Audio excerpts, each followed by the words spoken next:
Hey everyone, welcome to this week's update video. Now, before we begin, I will apologize that I haven't done any videos lately, and there's probably going to be a little bit of a wait before I continue doing more outside of the update videos.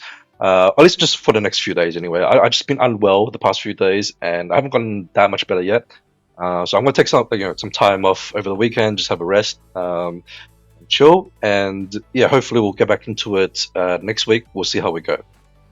But for this week, we have a fairly decent update. Actually, there's quite a few things that have been added this week. Also, partially why the update was late because they had to wait for approval on the App Store. So that was delayed by 1 day, but they've extended everything by 1 day. But the new unit we got is Valentine Mirai. So let's quickly go over her. Now, she's a heavy type unit. She does fixed damage, scaling of mobility and attack, and this does double damage to assaults. She also has an extra damage over time, which is true damage. I think this is the first time we've had true damage over time, but that's pretty good against tanky units, and it also even does double damage to guards, and that also scales with mobility and attack. I'm not sure how much damage this deals though. Like the multiplier doesn't sound that high, but hopefully it's decent. I mean, true damage should ignore all damage types, so it should be pretty decent. Then also she has additional dodge damage reduction. We'll go over her full stats later with her max mobility and all that. But this will give her 60% damage reduction if she dodges. Then she also has a one-turn shield, basically, or one damage shield. So once she gets hit, this will block it, and then it will expire on the next turn, and then she can take damage. I believe that's how it works. That's how it's worded. So that's pretty good, right, for PvP. And then she has a bunch of boosts based off how many heavies are on the team, or a certain number of heavies. She will boost her own attack. Actually, hang on. If they're yeah, just her. I think it's just her that gains the attack, and she also gains mobility for 18 turns. So that will cover the whole round. And then also she will ignore cloaking abilities, so things like T-Starry, I believe, have cloak, so that will ignore that, so she can attack them. And now her EX is, it looks like a sniping ability similar to Caitlyn and Ilya, so this will trigger, after she charges up, she will snipe a unit, right? I'm not sure if she hits both targets still, because she has a 2-tile range, right? I'm not sure if it hits both. I assume it must. Unless it's only on the main target. It just says the target, so I assume it hits both of them. But it looks like a pretty decent multiplier, fixed damage, and a scaling of attack and mobility.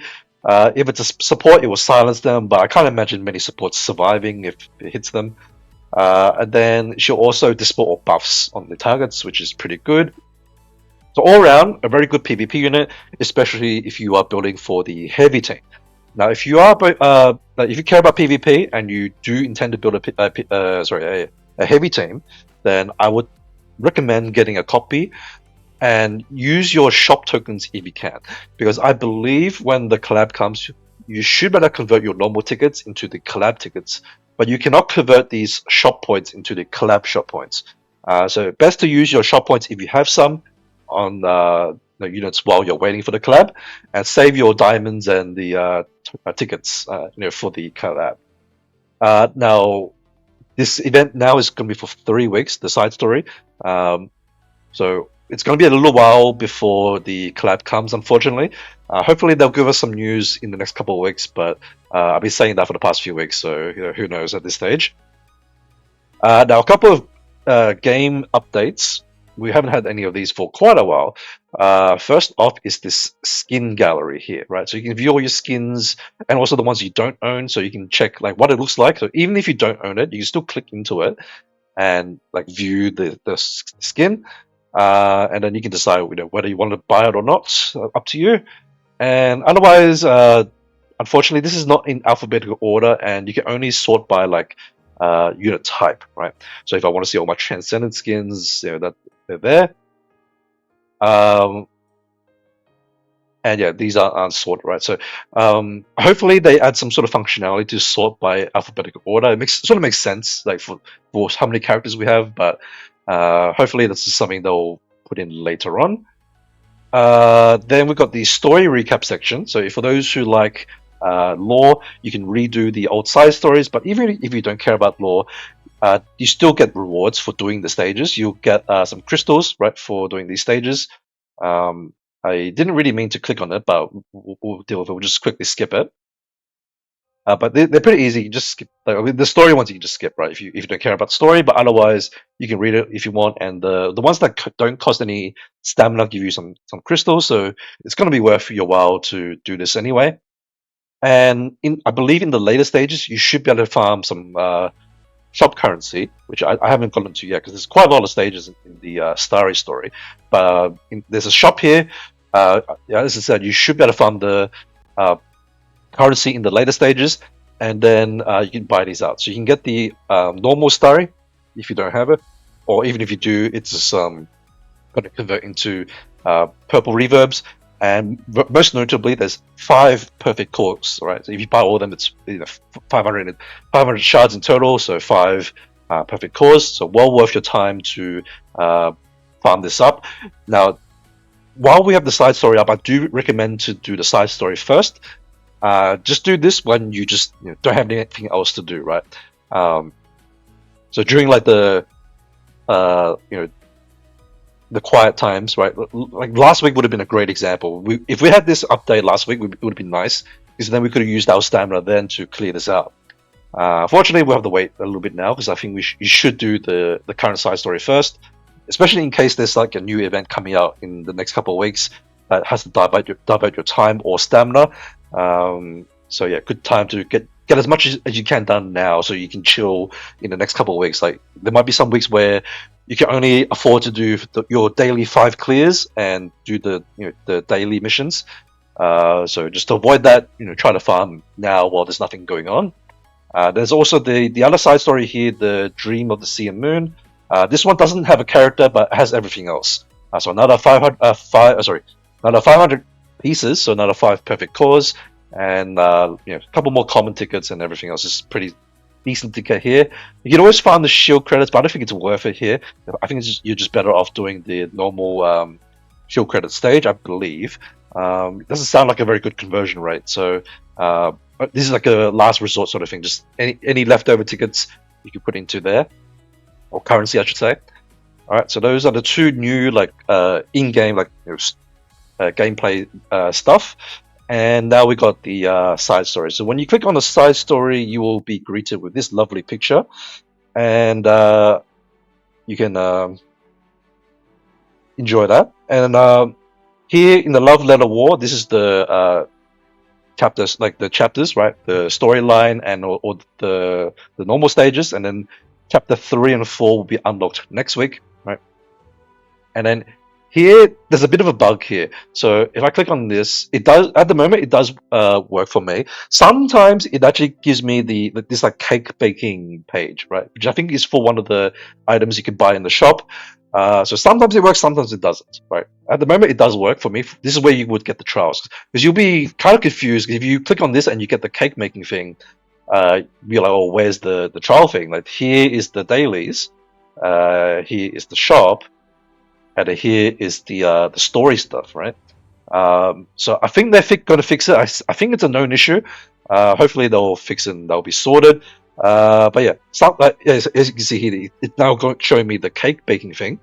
So I found out sometimes if I go into like these other areas and then go back into the this one, sometimes it brings up the trials, sometimes it doesn't. So that's a good example of like the bug at the moment.